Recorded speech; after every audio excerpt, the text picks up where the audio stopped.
അങ്ങനെയൊക്കെ ആകുമ്പോഴാണ് ജീവിതം മെച്ചപ്പെടുക. സ്വലാത്ത് അതിലേക്കുള്ള പ്രധാനപ്പെട്ട ഒരു വഴിയാണ്. സ്വാലിഹീങ്ങളുമായി ബന്ധം നിലനിൽക്കാൻ സ്വലാത്ത് വളരെ പ്രധാനപ്പെട്ട ഒരു വഴിയാണ്. അതുകൊണ്ട് ധാരാളം സ്വലാത്തുകളെ നമ്മൾ അധികരിപ്പിക്കണം. അങ്ങനെ മഹത്തുക്കളായ ആളുകളുമായി ബന്ധമുണ്ടായിരിക്കണം. അപ്പോൾ സജ്ജനങ്ങളിലേക്ക് നമ്മൾ ചേർക്കപ്പെടും. നമ്മൾ മരിക്കുമ്പോൾ ഒരു കെലിമ ചൊല്ലിക്കിട്ടിയാൽ തരക്കേടില്ല എന്ന് ആഗ്രഹിക്കുന്ന ആൾക്കാരാണ്. ഒരു ലാ ഇലാഹ ഇല്ലല്ലാഹ് മരിക്കുമ്പോൾ ചൊല്ലിയാൽ മൻ കാന ആഖിറു കലാമിഹി ഖൗലു ലാ ഇലാഹ ഇല്ലല്ലാഹ് ദഖലൽ ജന്ന. മുസ്തഫായ നബി സല്ലല്ലാഹു അലൈഹി വസല്ലമ പഠിപ്പിച്ചതാണ്. ആരെങ്കിലും ഒരാളുടെ അവസാനത്തെ വാക്ക് ലാ ഇലാഹ ഇല്ലല്ലാഹ് എന്നായാൽ അവൻ സ്വർഗത്തിൽ കടന്നു. രണ്ട് കാര്യം പറയാനുണ്ട്. ഒരു കാര്യം, അവസാനത്തെ വാക്ക് ലാ ഇലാഹ ഇല്ലല്ലാഹ് എന്നായാൽ ഏറ്റവും പ്രധാനപ്പെട്ട ഒരു വിഷയം തന്നെയാണ് അത്. പക്ഷേ സ്വർഗത്ത് കിടക്കാൻ അത് മാത്രമേ വയ്യുള്ളൂ എന്ന് വിചാരിക്കരുത്. അങ്ങനെയാണെങ്കിൽ മരിക്കുമ്പോൾ ലാ ഇലാഹ ഇല്ലല്ലാഹ് ചെല്ലണത് നമ്മൾ കേട്ടില്ലെങ്കിൽ പഠിച്ചോനെ അയാൾ നരകത്തിലേറ്റാണോ എന്ന് തോന്നിപ്പോവും. അങ്ങനെയല്ല, മരിക്കുമ്പോൾ ലാ ഇലാഹ ഇല്ലല്ലാഹ് പറയൽ പ്രധാനപ്പെട്ടൊരു കാര്യമാണ്. പക്ഷെ അതേ സ്വർഗത്ത് പോകാൻ വയ്യുള്ളൂ എന്ന് വിചാരിക്കരുത്. വെള്ളിയാഴ്ച നല്ല ദിവസമാണ് എന്ന് പറഞ്ഞാൽ ശനിയാഴ്ച ഒന്നിനും കൊള്ളൂല എന്നതിന് അർത്ഥമില്ല. വെള്ളിയാഴ്ച നല്ല ദിവസമാണെന്നുള്ള അർത്ഥം അതിനുള്ളൂ. പിന്നെ മരിക്കുമ്പോൾ ലാ ഇലാഹ ഇല്ലല്ലാഹ് ചെല്ലുക എന്നല്ല ശരിക്കും പറഞ്ഞിട്ടുള്ളത്.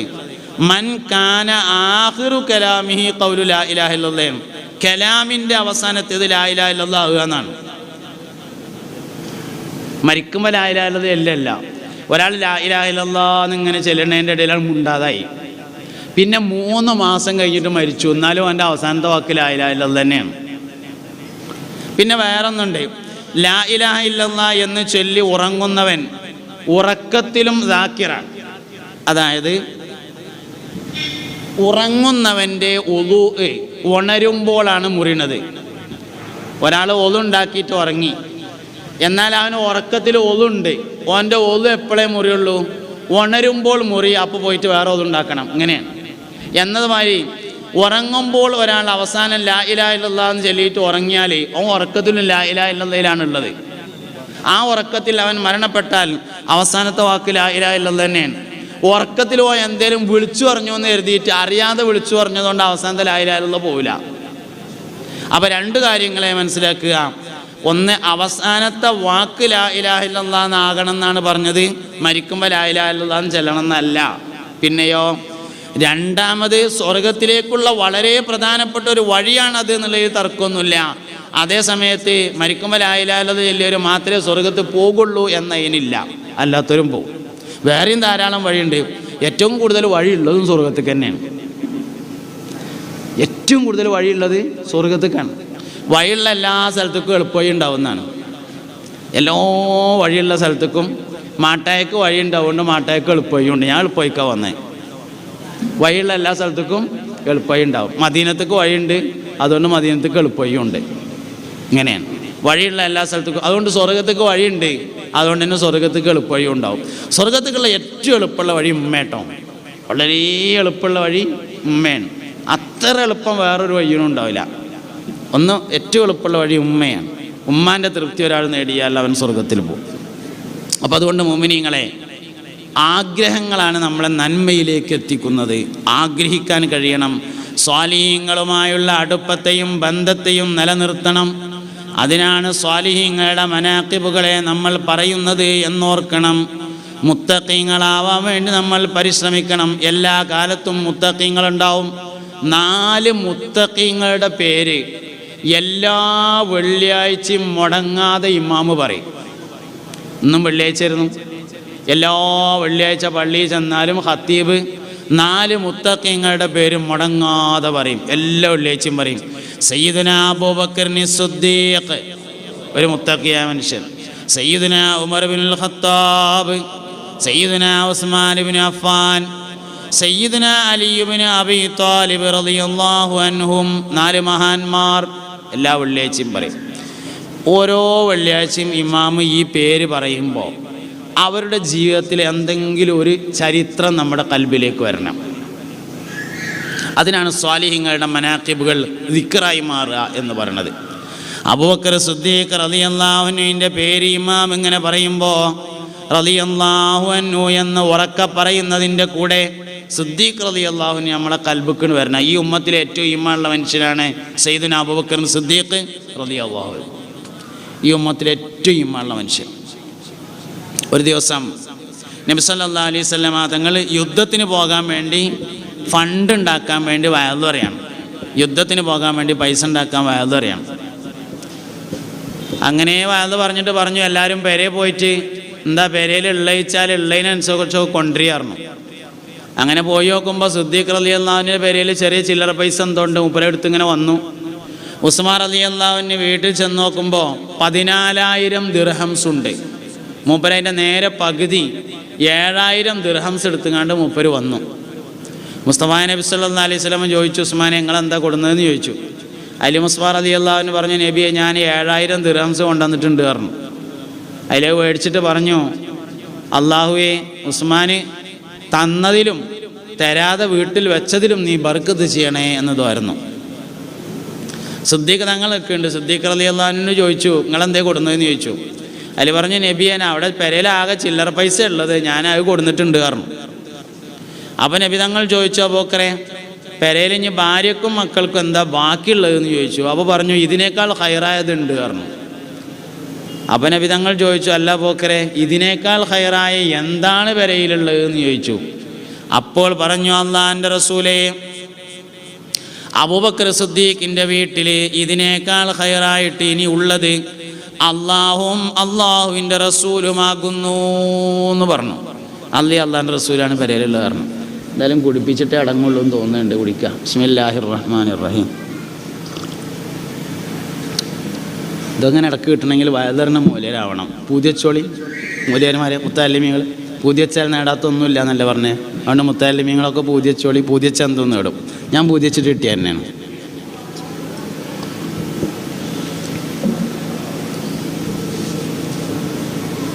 ഞാൻ ചെറുപ്പത്തിൽ എൻ്റെ ഉപ്പാൻ്റെ വയത് ഇങ്ങനെ കേൾക്കുമായിരുന്നു. അങ്ങനെ പൂതിയച്ചു, അങ്ങനെ കിട്ടി. അള്ളാഹു അവർക്കൊക്കെ ഖബർ സ്വർഗ്ഗമാക്കി കൊടുക്കട്ടെ. അതുകൊണ്ട് ആഗ്രഹിച്ചാൽ കിട്ടാത്തൊന്നുമില്ല, നന്നായി ആഗ്രഹിക്കുക. സിദ്ദീഖ് ഇനി പെരയിൽ ഭാര്യക്കും മക്കൾക്കും എന്താ ഉള്ളതെന്ന് ചോദിച്ചു. അതിൽ പറഞ്ഞു, ഇതിനേക്കാൾ ഹൈറായതുണ്ട് പറഞ്ഞു. ഇതിനേക്കാൾ ഹൈറായത് എന്താ ഉള്ളതെന്ന് ചോദിച്ചപ്പോൾ പറഞ്ഞു, അള്ളാഹിൻ്റെ റസൂലാണ് ഇതിനേക്കാൾ ഹൈറായിട്ട് പെരയിലുള്ളത് പറഞ്ഞു. ഇതിങ്ങനെ കേട്ടിട്ട് ഉസ്മാൻ റളിയല്ലാഹുവിൻ്റെ അടുത്ത് ഇങ്ങനെ നിൽക്കുകയാണ്. മൂപ്പര് പറഞ്ഞു, ഈ ദുന്യാവിൽ ആരെ തോൽപ്പിച്ചാലും സിദ്ദീഖിനെ തോൽപ്പിക്കാൻ കഴിയില്ല എന്ന് പറഞ്ഞു. കാരണം ഉസ്മാൻ റളിയല്ലാഹുവിന് 7,000 ദിർഹംസ് കൊണ്ടുവന്നിട്ടുണ്ടെങ്കിലും പെരയിലുള്ളതിൻ്റെ പകുതിയാണ്. സിദ്ദീഖ് റളിയല്ലാഹുവിന് ചില്ലറ പൈസയാണ് കൊടുക്കുന്നതെന്നുള്ളത് ശരിയാണ്, പക്ഷേ വീട്ടിലുള്ളത് മുഴുവനുമാകുന്നു എന്നതാണ് പ്രത്യേകത. ഈ ഉമ്മത്തിലെ ഏറ്റവും ഈമാനുള്ള മനുഷ്യൻ. അപ്പോൾ വെള്ളിയാഴ്ച സിദ്ദീഖ് റളിയല്ലാഹുവിൻ്റെ പേര് ഇങ്ങനെയാണ് കേൾക്കുമ്പോൾ മൂപ്പരെ താരീഖ് കൽബിക്ക് വരണം. ഉമർ ഇബ്നുൽ ഖത്താബ് റളിയല്ലാഹുവിൻ്റെ പേര് കേൾക്കുമ്പോൾ കൽബിലേക്ക് വരണം. ഒരു ദിവസം മഹാനായ ഉമർ ഇബ്നുൽ ഖത്താബ് റളിയല്ലാഹുവിൻ്റെ വീട്ടിൽ നിന്ന് ഇറങ്ങിയിട്ട് ഇങ്ങനെ നടക്കുകയാണ്. അപ്പോൾ ഒരു ഈത്തപ്പനത്തോട്ടത്തിലെത്തി. എവിടെ നിന്നോ കച്ചവടം കഴിഞ്ഞ് മടങ്ങി വരുന്ന ഒരു സംഘം ആളുകൾ ആ ഈത്തപ്പനത്തോട്ടത്തിൽ വിശ്രമിച്ചു കൊണ്ടിരിക്കുന്നു. അവരുടെ അടുത്തേക്ക് ചെന്നിട്ട് മഹാനായ ഉമർ ഇബ്നുൽ ഖത്താബ് ചോദിച്ചു, സഹോദരങ്ങളെ, നിങ്ങൾക്ക് വല്ല ആവശ്യവുമുണ്ടോ? അവർ പറഞ്ഞു, ഞങ്ങൾ വെള്ളമില്ലാതെ വലിയ വിഷമത്തിലാണ്, അല്പം വെള്ളം കിട്ടാൻ എന്തേലും വഴിയുണ്ടോ? മൂപ്പര് പറഞ്ഞു, ഇവിടെ വെള്ളം പ്രയാസം തന്നെയാണ്, ഞാനൊന്ന് നോക്കട്ടെ, നിങ്ങളടുത്ത് തോൽപാത്രമുണ്ടോ എന്ന് ചോദിച്ചു. തോൽപാത്രം ഉണ്ടോ ചോദിച്ചു. തോൽപാത്രം എന്ന് പറഞ്ഞാൽ പഴയ കാലത്ത് വെള്ളം കൊണ്ടുവരാൻ വേണ്ടി ഉപയോഗിച്ചിരുന്നൊരു പാത്രമാണ്. നിങ്ങൾ കണ്ടിട്ടുണ്ടോ? അജ്മീർ പോയാൽ കാണും, അവിടെ ഉണ്ട്. ആൾക്കാരിങ്ങനെ ഹൗദക്ക് വെള്ളം കൊടുന്ന് പോരും തോൽപാത്രത്തിൽ. ഒരാടിനറുത്തിട്ട് അതിൻ്റെ തോല് മൊത്തത്തിൽ ഇങ്ങനെ കീച്ചുക, ഊറക്കിട്ട് ശുദ്ധിയാക്കുക, എന്നിട്ട് ഓട്ടമുള്ളടത്തൊക്കെ തുന്നി അടക്കുക, എന്നിട്ടൊരു കാല് മാത്രം ഇങ്ങനെ ബാക്കി നിർത്തുക, വെള്ളം ഇങ്ങനെ അതിൻ്റെ ഉള്ളിൽ കൂടെ ഇങ്ങനെ നിറക്കുക. നിറയണതിനനുസരിച്ച് പാത്രം ഇങ്ങനെ വലുതാവും. എന്നിട്ട് പിന്നെ വെള്ളം വേണമെന്ന് തോന്നുമ്പോൾ ഒരു കാല് കെട്ടിയിട്ടുണ്ടാവും, മടക്കി വെച്ചാണ്ട് കെട്ടിയിട്ടുണ്ടാവും. അത് കെട്ടയച്ച് വിട്ടാൽ പൈപ്പിൻ്റെ ഉള്ളിൽ കൂടെ വെള്ളം ഇങ്ങനെ വരും. ഇതാണ് തോൽപാത്രം. എങ്ങനെ ഇത് പറഞ്ഞുതരാൻ കഴിയുള്ളൂ. ഇനി ഇതിലേറെ ഉഷാറായിട്ട് നിങ്ങൾക്ക് വേറെ ആരെങ്കിലും പറഞ്ഞു തരുമെങ്കിൽ ഓലിരുന്ന് കേട്ടോളി. ഇതാണ് തോൽപാത്രം എന്ന് പറഞ്ഞ സാധനം. തോൽപാത്രം ഉണ്ടോ എന്ന് ചോദിച്ചു. തോൽപാത്രം ഉണ്ടോ ചോദിച്ചു. ഉണ്ട് പറഞ്ഞു, തെരിയറിഞ്ഞു, കൊടുത്തു. മൂപ്പരിങ്ങനെ പോയി, കുറേ ദൂരം പോയി, നേരെ ഒരുപാട് കഴിഞ്ഞു. വെള്ളവും ഇല്ല, തോൽപാത്രവും ഇല്ല, ആളും ഇല്ല. കച്ചവടക്കാർക്ക് മനസ്സിലായി നമ്മളുള്ള തോൽപാത്രം പോയി. കഫ്റ്റീരിയ തുടങ്ങാൻ വേണ്ടി പൈസ കൊടുത്ത മാതിരിയായി ഗൾഫിലേ. അങ്ങനെയുള്ള ഗൾഫിൽ കഫ്റ്റീരിയ കൊടുക്കാൻ പൈസ കൊടുത്താൽ പിന്നെ ഇങ്ങോട്ട് മടക്കല്ല, കൊടുക്കലേ ഉള്ളു, തിരിച്ചില്ല എന്ന മാതിരിയായി. മടങ്ങിയില്ല, വരുന്നില്ല. അപ്പോൾ ഓര് വിചാരിച്ചു സംഗതി വരില്ല, ആൾ പോയി, നമ്മളുള്ള തോൽപാത്രം നഷ്ടപ്പെട്ടു എന്ന് വിചാരിച്ചു. പക്ഷേ കുറേ സമയം കഴിഞ്ഞപ്പോൾ ദൂരെ നിന്ന് ആൾ വരുന്നത് കണ്ടു. വന്നിട്ട് വെള്ളപാത്രം ഇറക്കി വെച്ചു കൊടുത്തപ്പോൾ കച്ചവടക്കാർ പറഞ്ഞു, ഞങ്ങളെ ഇവിടെ വന്ന് പാർക്കാൻ ഒരു കാരണമുണ്ട് പറഞ്ഞു. എന്ത് ചോദിച്ചു? ഇത് അമീറുൽ മുഅ്മിനീൻ എന്ന പേരിൽ പ്രസിദ്ധനായ ഉമർ ഖത്താബ് റളിയല്ലാഹു അൻഹുവിൻ്റെ ഭരണമുള്ള നാടാണ് എന്നറിഞ്ഞിട്ടാണ് ഞങ്ങൾ ഇവിടെ വന്ന് പാർത്തത്. ഇവിടെ ഭക്ഷണത്തിനും വെള്ളത്തിനും വിഷമമുണ്ടാവില്ല, കൊള്ളക്കാരെ ഭയപ്പെടേണ്ടതില്ല എന്നാണ് ഞങ്ങളുടെ അറിവ്. അതുകൊണ്ട് ഞങ്ങളിവിടെ വന്ന് താമസിച്ചതാണ്. പക്ഷേ ഞങ്ങളിവിടെ വെള്ളമില്ലാതെ കണ്ട് ഇടങ്ങാറായിട്ട് മരിക്കാനായി. ഇങ്ങൾ വന്നങ്ങാണ്ട് തുള്ളി വെള്ളം കൊടുന്നു തന്നിട്ടുണ്ടായിരുന്നില്ലെങ്കിൽ ഞങ്ങൾ ജീവിച്ചിരിക്കുമായിരുന്നില്ല പറഞ്ഞു. ഈ വന്നത് ഉമർ ഖത്താബാന്ന് ഓൽക്ക് മനസ്സിലായിട്ടില്ല. നിങ്ങൾ വന്നിട്ട് തുള്ളി വെള്ളം കൊടുന്നതുകൊണ്ട് ഞങ്ങളിപ്പോൾ ജീവിച്ചിരിപ്പുണ്ട്, ഞങ്ങൾ നാളെ നേരം വെളുത്ത് കുറച്ച് കഴിഞ്ഞിട്ടേ പോകുള്ളൂ പറഞ്ഞു. അതെന്ത് ചോദിച്ചു? ഉമർ ഖത്താബിനൊന്ന് കണ്ടുകാണ്ട് ഈ വിവരം പറയണം, എന്നിട്ടേ പോവുള്ളൂ പറഞ്ഞു. ആയിക്കോട്ടെ, നിങ്ങൾ എന്നിട്ട് പോയാൽ മതി പറഞ്ഞു. മൂപ്പര് രാവിലെ പള്ളിക്കൊക്കെ പോയപ്പോൾ വിരുന്ന് പോകുമ്പോൾ ഇടുന്ന ഒരു കോട്ടുണ്ട്, വലിയൊരു രോമത്തിൻ്റെ കുപ്പായ, എടുത്തുങ്ങാണ്ട് മേത്ത് കൂടി ഇട്ടു. എന്നിട്ട് പള്ളിയൊക്കെ പോയി സുബഹി നിസ്കാരം കഴിഞ്ഞിട്ട് ആ ചെരുവിൽ ഇങ്ങനെ ഇരുന്നു കുപ്പായ ഇട്ടുങ്ങാണ്ട്. അതിൽ കച്ചവടക്കാർ വന്നിട്ട് 4 ഡയലോഗാണ്. വല്ല അമീറുൽ മുഅ്മിനീനാണ്, ഉമർ ഖത്താബാണ്. ഇവിടെ നാട്ടിലെ എല്ലാവർക്കും വലിയ സുഖാന്നാ കേട്ടത്. ഞങ്ങളാ ഈത്തപ്പനത്തോട്ടത്തിൽ വന്ന് കുടുങ്ങിയിട്ടേ തുള്ളി വെള്ളം കൊടുന്നേരാൻ ഒരാളില്ല. അവസാനം ഒരു ചെറുപ്പക്കാരൻ ചങ്ങായി വന്നുകാണ്ട് ശേഷം വെള്ളം കൊടുന്നതുകൊണ്ട് ജീവൻ നിലനിൽക്കുന്നുണ്ട്, വലിയ ആളാന്നും പറഞ്ഞുകൊണ്ട് അങ്ങനെ ഇരുന്നാൽ മതിയെന്ന്. 4 ഡയലോഗ്. മലയാളത്തിലാക്കുമ്പോൾ എങ്ങനെയാണ്, അറബിയിലാകുമ്പോൾ ഇങ്ങനെയല്ല ഉണ്ടാവുക, നിങ്ങൾക്ക് അറിയാലോ. മലയാളത്തിലാകുമ്പോൾ അതിൻ്റെ ഒരു കോലത്തിലാക്കണ്ടേ, അങ്ങനെ ആക്കിയതാണ്. ഇങ്ങനെ 4 വർത്താനാണ് പറഞ്ഞു. ഏറ്റവും ചുരുങ്ങിയത് ചുരുക്കി കൂട്ടാം. ഇന്നലെ രാത്രി വന്നത് ഞാൻ തന്നെയായിരുന്നു. നിങ്ങൾ ആരോടും വിവരമൊന്നും പറയരുത്, എനിക്ക് വേണ്ടി ദോർന്നാൽ മതി എന്നെങ്കിലും പറയില്ലേ, അതും പറഞ്ഞില്ല എന്നതാണ് ഉമർ ഇബ്നുൽ ഖത്താബിൻ്റെ പ്രത്യേകത. ഓലൊപ്പം നിന്നുകാണ്ട് ഫോട്ടോ എടുത്തുകാണ്ട് ഫേസ്ബുക്കിൽ പോസ്റ്ററവിടെ നിൽക്കട്ടെ, അത് പിന്നെ അടുത്ത പരിപാടി, അത് ഒഴിവായിക്കളി, അതില്ല എന്ന് വെക്കുക. ചുരുക്കി കൂട്ടിയാൽ ഇന്നലെ രാത്രി വന്നത് നമ്മൾ തന്നെ ആയിരുന്നു. നിങ്ങൾ ആരോടും കാര്യമായിട്ട് വിവരമൊന്നും പറയാൻ നിൽക്കണ്ട, ഒന്ന് ദോരക്കൊണ്ടു എന്നെങ്കിലും പറയണ്ടേ, അതും പറഞ്ഞില്ല എന്നതാണ് സയ്യിദുനാ ഉമർ ഇബ്നുൽ ഖത്താബ് റളിയല്ലാഹു അൻഹുവിൻ്റെ പ്രത്യേകത. അടുത്ത വെള്ളിയാഴ്ചയെങ്കിലും ഖത്തീബ് മൂപ്പരെ പേര് പറയുമ്പോൾ ഈ ചരിത്രം കൽബിലേക്ക് വരണം. മൂന്നാമത്തെ ഒരു മുത്തഖിയായ മനുഷ്യൻ്റെ പേര് പറയുന്നുണ്ട് വെള്ളിയാഴ്ച, ഉസ്മാൻ ഇബ്നു അഫ്ഫാൻ റളിയല്ലാഹു അൻഹു. ഖുർആനെ ഒരുമിച്ച് കൂട്ടിയ ആള്, സമാധാനത്തിൻ്റെ വെള്ളരിപ്രാവ് എന്ന് ചരിത്രം വിശേഷിപ്പിച്ച ആളാണ് സയ്യിദുനാ ഉസ്മാൻ ഇബ്നു അഫ്ഫാൻ റളിയല്ലാഹു അൻഹു എന്ന മഹാൻ. സമാധാനത്തിന് വേണ്ടി ഏതറ്റം വരെ പോകാനും തയ്യാറായി. മാനവർകളുടെ ഭരണകാലത്ത് പട്ടാളക്കാർക്കിടയിൽ അഭിപ്രായ വ്യത്യാസം ഉണ്ടായി. ഒരു ഗവർണറുടെ കാര്യത്തിലാണ് തുടങ്ങിയത്, അത് പിന്നെ പട്ടാളക്കാരിലേക്ക് അഭിപ്രായ വ്യത്യാസം വ്യാപിച്ചു.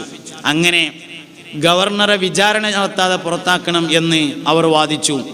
വിചാരണ നടത്താതെ പുറത്താക്കാൻ തയ്യാറല്ല എന്ന് ഉസ്മാൻ റളിയല്ലാഹു അൻഹു പറഞ്ഞു. അങ്ങനെ രംഗം വഷളായി. അവസാനം ശത്രുക്കൾ ഉസ്മാൻ റളിയല്ലാഹുവിനെ കൊല്ലാൻ പ്ലാൻ ചെയ്തു. ശത്രുക്കൾ എന്നൊക്കെ പറയുമ്പോൾ നമുക്ക് തോന്നും വേറെ ആരെങ്കിലും ഇക്കാരെന്ന്, മാപ്പിളാരനെയാണ്. ശത്രുക്കൾ എന്നൊക്കെ പറയുമ്പോൾ നമുക്ക് തോന്നുന്ന ആരെങ്കിലും ഇക്കാരെന്ന്, മാപ്പിളാരനെയാണ്. ഓല് വന്നുകൊണ്ട് പറഞ്ഞു, ഞങ്ങളെ നാട്ടിലെ ഗവർണർ ശരിയല്ല, അയാളെ മാറ്റണം എന്ന് പറഞ്ഞു. ഉസ്മാൻ റളിയല്ലാഹു അൻഹു പറഞ്ഞു, കുറ്റാരോപിതനായ ആളെ വിചാരണ നടത്താതെ തീരുമാനമെടുക്കാൻ കഴിയില്ല പറഞ്ഞു. വന്നവർ പറഞ്ഞു, വിചാരണക്കൊന്നും ഒഴിവില്ല, ഇപ്പന്നത്തിന് തീരുമാനമാണെന്ന് പറഞ്ഞു. അങ്ങനെ തീരുമാനിക്കാൻ പറ്റൂല, വിചാരണ കഴിഞ്ഞേ തീരുമാനം പറ്റുള്ളൂ പറഞ്ഞു. ഇപ്പം തീരുമാനം ഇല്ലെങ്കിൽ കമ്മിറ്റി വേണ്ട, പിരിച്ചുവിട്ടാളി പറഞ്ഞു. ഒരു വന്നവർ തയ്യാറായില്ല. അങ്ങനെ പ്രശ്നം ഉണ്ടായത്. അവസാനം ഉസ്മാൻ റളിയല്ലാഹു അൻഹുവിൻ്റെ ലെറ്റർ പേഡ് കട്ടെടുത്തിട്ട് അതേമാതിരി അടിച്ചു. വേറെ ലെറ്റർ പേഡ് മുമ്പേ പേരൊക്കെ വെച്ചിട്ട് ലെറ്റർ പേഡ് ഉണ്ടാക്കി, കത്തുണ്ടാക്കി. പട്ടാളക്കാർക്ക് കത്തെഴുതി, 1999 ആഗസ്റ്റ് മാസം 24-ാം തീയതി വൈകുന്നേരം 5 മണിക്ക് എല്ലാ പട്ടാളക്കാരും മദീനയിൽ എത്തിച്ചേരേണ്ടതാകുന്നു. ഡേറ്റും സമയമൊക്കെ സാങ്കല്പികമാണ്. ഇങ്ങനെയാണ് കത്ത്. ഒരു ഡേറ്റ് ഒരു സമയമൊക്കെ വെച്ചിട്ട് ഇന്ന സമയത്ത് എല്ലാവരും പട്ടാളക്കാരും മൊത്തം മദീനയിൽ എത്തണം എന്ന് ഉസ്മാൻ റളിയല്ലാഹു അൻഹു എഴുതും പോലെ കത്ത് എഴുതിയിട്ട് അടിയിൽ മൂപ്പരെ പേരെഴുതി ഒപ്പിട്ട് കണ്ട് സീലും വെച്ച് കണ്ട് അയച്ചു. പട്ടാളക്കാർ ശരി തന്നെയെന്ന് വിചാരിച്ചിട്ട് എല്ലാവരും കൂടി മദീനത്തേക്ക് വന്നു. എല്ലാവരും മദീനയിൽ വന്ന് തമ്പടിച്ചതിന് ശേഷം ചെറിയൊരു പ്രശ്നം എന്തെങ്കിലും ഉണ്ടാക്കിയാലും മൊത്തം അടിച്ചാണ് തീർന്നോളും. അതാണ് പദ്ധതി ഇട്ടത്. ആ സമയത്ത് അലി റളിയല്ലാഹു അൻഹുവിനെ പോലെയുള്ള ആളുകൾ ഉസ്മാൻ റളിയല്ലാഹു അൻഹുവിൻ്റെ അടുത്ത് എന്നിട്ട് ചോദിച്ചു, യുദ്ധത്തിന് സമ്മതം തരുമോ എന്ന് ചോദിച്ചു. തരൂലാർന്നു. അതുകൊണ്ടാണ് സമാധാനത്തിൻ്റെ വെള്ളരിപ്രാവ് എന്ന് മഹാനവറുകൾ വിശേഷിപ്പിക്കപ്പെടാനുണ്ടായ കാരണം. സമ്മതം തരൂലാർന്നു. അപ്പോൾ അലി റളിയല്ലാഹു അൻഹു പറഞ്ഞു, ഞാൻ ഈ പെരൻ്റെ ബാക്കിൽ കൂടെ ചെറിയൊരു വഴി ഉണ്ടാക്കി തരാം, നിങ്ങൾ അതിൽ കൂടെ പുറത്ത് കടന്നിട്ട് മക്കയിൽ പോയി ജീവിക്കുമോ എന്ന് ചോദിച്ചു. പോകൂലാർന്നു. വേണ്ട, നിങ്ങൾ അതിൽ കൂടെ പുറത്ത് പോയിട്ട് കൂഫയിൽ പോയി അവിടെ ഇരുന്ന് ഭരിക്കുമോ എന്ന് ചോദിച്ചു. പോകൂലാർന്നു. അള്ളാഹുവിൻ്റെ റസൂൽ അന്തി ഉറങ്ങുന്ന മദീന വിട്ട് ഞാൻ എവിടേക്കും പോകൂല എന്ന് പറഞ്ഞാൽ അവിടെ തന്നെ നിന്നു. ശത്രുക്കൾ മതിൽ എടുത്തു ചാടി ഖുർആൻ ഓതിക്കൊണ്ടിരിക്കുന്ന ഉസ്മാൻ റളിയല്ലാഹു അൻഹുവിൻ്റെ കയ്യിന് വെട്ടി. അങ്ങനെ മുസാബ് താഴെ ഇട്ടു. മുസാബ് താഴെ വീണു. ഉസ്മാൻ റളിയല്ലാഹു അൻഹുവിൻ്റെ കഴുത്തിന് വെട്ടി. രക്തം ഒഴുകി. മഹാനവറുകൾ കിടന്നു. നോമ്പുകാരനായിരുന്നു. മഗ്രിബ് നിസ്കാരത്തിൻ്റെ സമയമായി. മഗ്രിബ് വാങ്കിൻ്റെ സമയമായപ്പോൾ മദീനത്തെ പള്ളിയുടെ മിനാരത്തിൻ്റെ ഭാഗത്ത് നിന്ന് മുത്തുനബിയുടെ സല്ലല്ലാഹു അലൈഹി വസല്ലമയുടേതുപോലെ എന്ന് പറയാൻ പറ്റൂല, നബി തങ്ങളുടെ ശബ്ദം കേട്ടു. ഉസ്മാനെ, വെള്ളം വേണോ എന്ന് ചോദിക്കുന്നത്. പുണ്യനബി സല്ലല്ലാഹു അലൈഹി വസല്ലമയുടെ കയ്യിൽ നിന്ന് വെള്ളം വാങ്ങിക്കുടിച്ച് നോമ്പ് തുറന്നു വഫാത്തായി ബഹുമാനപ്പെട്ട സയ്യിദുന ഉസ്മാൻ ഇബ്നു അഫ്ഫാൻ റളിയല്ലാഹു അൻഹു. അതാണ് മൂന്നാമത്തെ മുത്തഖി എന്ന് പറഞ്ഞത്. ഒരു കാരണം ഉണ്ട്. എന്താ വെച്ചാൽ നബി തങ്ങളുടെ ഒരു മകൾ റുഖിയ ബീവിയെ ഉസ്മാൻ റളിയല്ലാഹു അൻഹു കല്യാണം കഴിച്ചു. ബദർ യുദ്ധം നടക്കുന്ന സമയത്ത് റുഖിയ ബീവി വഫാത്തായി. പിന്നെ ഉമ്മു കുൽസൂമിനെയും കല്യാണം കഴിച്ചു. ഉമ്മു കുൽസൂമും ദീർഘകാലം ജീവിച്ചില്ല. ഉമ്മു കുൽസൂമും വഫാത്തായപ്പോൾ നബി തങ്ങൾ പറഞ്ഞു, എനിക്കിനി ഒരു മകളെയും കൂടിയും കെട്ടിക്കാണ്ടെങ്കിൽ അതും കൂടി ഞാൻ ഉസ്മാനെ തന്നെയാണ് കെട്ടിച്ചു കൊടുക്കുമെന്ന് പറഞ്ഞു. എന്താ കാരണം എന്നറിയങ്ങൾ? ഉസ്മാൻ റളിയല്ലാഹു അൻഹുവിന് ഒരു പ്രത്യേകത ഉണ്ടായിരുന്നു. മുസ്തഫ നബി സല്ലല്ലാഹു അലൈഹി വസല്ലം തങ്ങൾ മദീനത്തെ പള്ളിയിൽ ഇങ്ങനെ പ്രസംഗിക്കുകയാണ്, സ്വഹാബ യുദ്ധത്തിന് പോവുകയാണ് നമ്മൾ, അതുകൊണ്ട് എല്ലാവരും നല്ലോണം പൈസ തരണം. നമ്മൾ പോയില്ലെങ്കിൽ ശത്രുക്കൾ മദീനയിലേക്ക് വരും. അപ്പോൾ മദീനയിലെ സ്ത്രീകളുടെയും കുട്ടികളുടെയും കാര്യം അപകടത്തിലാവും. അതുകൊണ്ട് നമ്മൾ എന്തായാലും യുദ്ധത്തിന് പോകൽ നിർബന്ധമാണ്. പക്ഷെ നമ്മളടുത്ത് പൈസ ഇല്ല. അതുകൊണ്ട് എല്ലാവരും പൈസ തരണം എന്ന് പറഞ്ഞപ്പോൾ ഉസ്മാൻ റളിയല്ലാഹു അൻഹു എഴുന്നേറ്റ് പറഞ്ഞു, അല്ലാഹുവിൻ്റെ റസൂലേ, 100 ഒട്ടകവും ആ 100 ഒട്ടകങ്ങൾക്ക് ചുമക്കാൻ മാത്രമുള്ള ആയുധങ്ങളും ഞാൻ തരാറ്. ഇരിക്കുകയായിരുന്നു. അങ്ങനെ ഉസ്മാൻ റളിയല്ലാഹു അൻഹു ഇരുന്നു. നബി തങ്ങൾ വീണ്ടും പ്രസംഗിച്ചു, സ്വഹാബ യുദ്ധത്തിന് പോകൽ നിർബന്ധമാണ്, എല്ലാവരും കാര്യമായിട്ട് സഹായിക്കണം എന്ന് പറഞ്ഞു. ഉസ്മാൻ റളിയല്ലാഹു അൻഹു രണ്ടാമവും നീച്ചിട്ട് പറഞ്ഞു, നബിയെ, 100 ഒട്ടകങ്ങളും ആ 100 ഒട്ടകങ്ങൾക്ക് ചുമക്കാൻ മാത്രമുള്ള ആയുധങ്ങളും ഞാൻ തരാം എന്ന് പറഞ്ഞു. ഇരുന്നു. ഇതിങ്ങനെ കേൾക്കുമ്പോൾ നമുക്ക് തോന്നും ഉസ്മാൻ റളിയല്ലാഹു അൻഹുവിൻ്റെ വാപ്പാക്ക് കുറേ സ്വത്ത് ഉണ്ടാവും ഇക്കാരം, അതിന് 30 സെൻറ്റ് വിറ്റ് കൊടുത്തത് ഇക്കാരെന്ന്. അല്ല, മക്കത്തുനിന്നേ 2 കാല് ഊരമ്മ വെച്ചിട്ടിങ്ങാണ്ട് കയ്യും വീശിയിട്ട് ഇങ്ങോട്ട് പോകുന്ന ആളാണ് ഉസ്മാൻ റളിയല്ലാഹു അൻഹു. മുഹാജിറാണ്. പിന്നെ എന്തേ സംഗതി? കൊടുക്കാനുള്ള മനസ്സുണ്ടെങ്കിൽ പൈസ ഉണ്ടാവും. മനസ്സില്ലെങ്കിൽ പോക്കറ്റിക്ക് ഇങ്ങനെ ഊതാന്നല്ലാതെ കൊടുക്കാൻ പറ്റിയ നോട്ട് കാണൂല. എൻ്റെ മൂത്താപ്പൊരിക്കൊരു തമാശ പറഞ്ഞേ. എൻ്റെ ഉപ്പ അത്യാവശ്യം വയതറിയും. മൂത്താപ്പക്ക് തീരെ വയതരാൻ വയ്യ. ബാക്കവിയാണ്. ഒരു കൊല്ലം മുദ്രിസിരുന്നു. അള്ളാഹു അവരുടെ ഖബർ സ്വർഗ്ഗമായി കൊടുക്കട്ടെ.